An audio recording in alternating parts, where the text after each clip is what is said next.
no solo nos afectan, y obviamente de modo negativo, los malos gobiernos de los últimos años, sino como coadyuvante y principal, créanmelo, lo que acontece en los países del hemisferio norte, con los cuales tenemos múltiples relaciones, productivas, tecnológicas, comerciales, diplomáticas, culturales.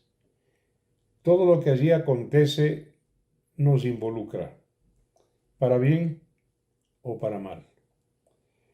A los problemas económicos que afrontábamos los ecuatorianos por una crisis dejada por el gobierno de Correa, que se gastó, como dicen comúnmente, esta vida y la otra, agotó todas las reservas, se tomó los fondos de la seguridad social, atropelló la seguridad del ejército, de la policía, se tomó la Reserva Monetaria Internacional, aprovechó un barril de alto precio, casi $100 por barril, y pues empezó el floreo, la prodigalidad, con lo cual pues se permitieron los correístas con él a la cabeza robar $70.000 millones que nos habrían servido. Son dos presupuestos al año, dos presupuestos ecuatorianos al año.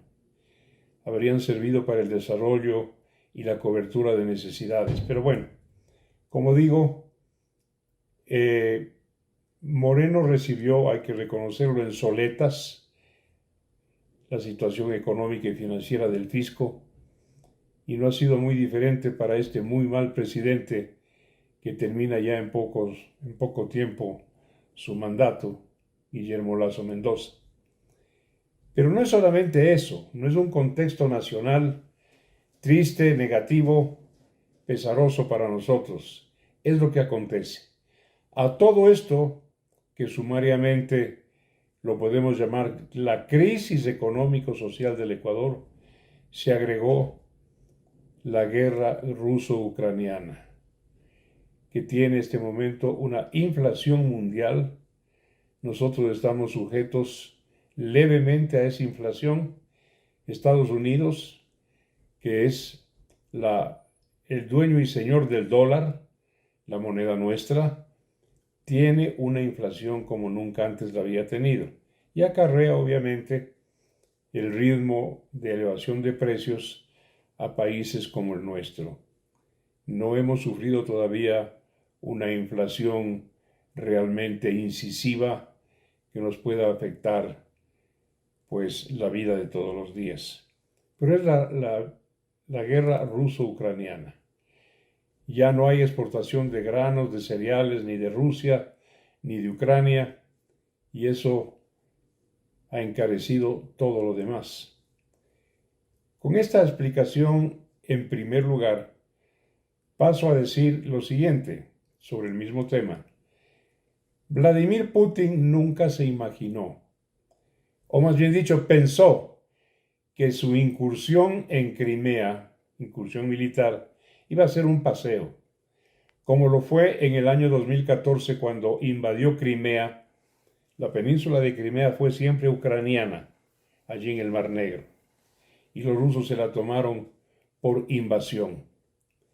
Bueno, eso pensó hacer en Ucrania, y le ha salido, como dicen comúnmente, la bigotera al revés, el tiro por la culata, porque la cantidad de bajas es enorme de lado y lado, de los rusos y de los ucranianos, pero mucho más de los rusos, con el añadido de que enviaron a combatir a fuerzas conscriptas, fuerzas bisoñas, no profesionales.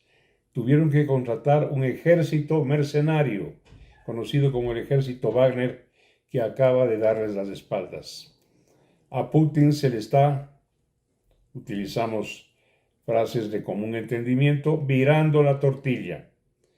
Hace 3 días, Ucrania rompió con explosivos un puente de 19 kilómetros ese puente que une allá entre Crimea y Rusia.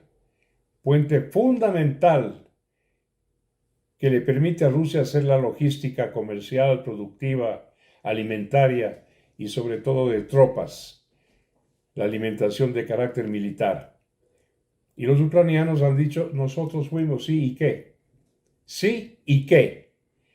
A esto hay que añadir que Occidente, cuyos líderes, estoy hablando de Europa, estoy hablando de Estados Unidos de Norteamérica, cuyos líderes no nacieron ayer, se frotan las manos y se contentan con ver cómo Rusia se desgasta, cómo el régimen de Putin inclusive se deteriora día a día, hasta que en un momento dado, no tengan la menor duda, las propias fuerzas militares rusas lo echarán del poder. Por otra parte, la imagen de la ex Unión Soviética que ni remotamente ha heredado Rusia. La Unión Soviética fracasó porque su modelo socialista no servía para nada, pero adicionalmente porque el grueso de la producción del Producto Interno Bruto de la Unión Soviética iba a gasto militar, y así todo nunca igualaron el nivel tecnológico y el nivel de potencia de las fuerzas occidentales. Rusia ya no es la Unión Soviética, Rusia es Rusia.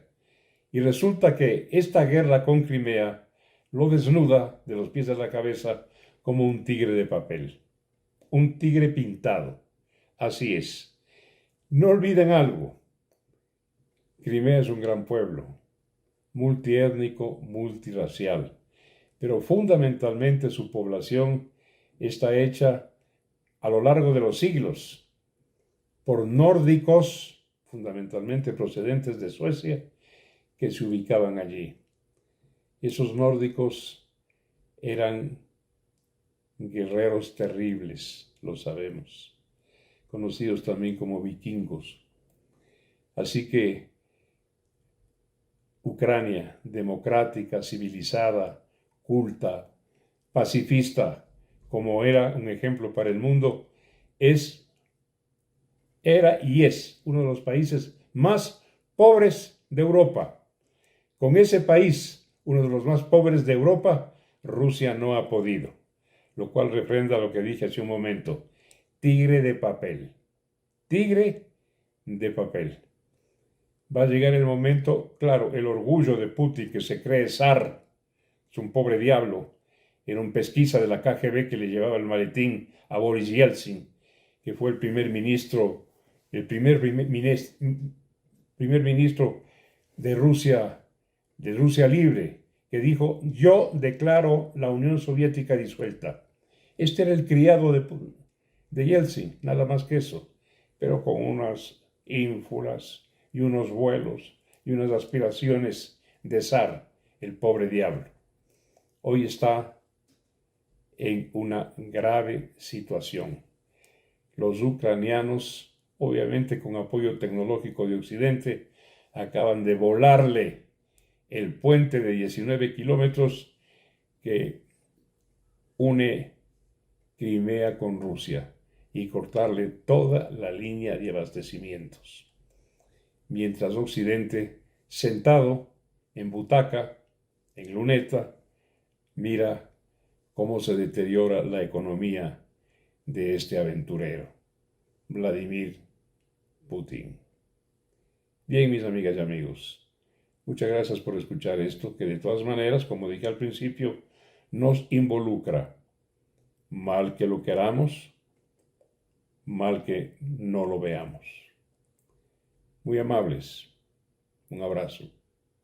Chao.